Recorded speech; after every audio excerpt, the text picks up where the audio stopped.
डहरकीअ में औरतन पारां ज़िले काउंसिल मेंबर यास्मीन चन्ना ख़िलाफ़ एहतजाज कयो वियो।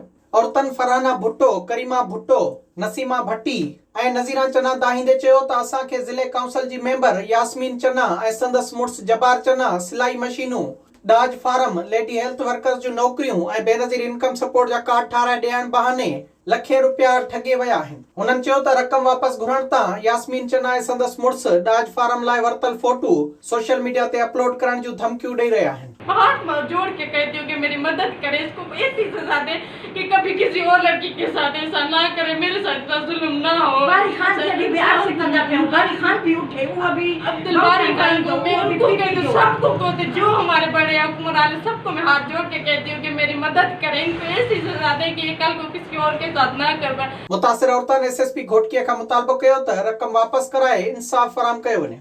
विजिट कयो अवामी आवाज़ मीडिया ग्रुप जी वेबसाइट awamiawaz.pk।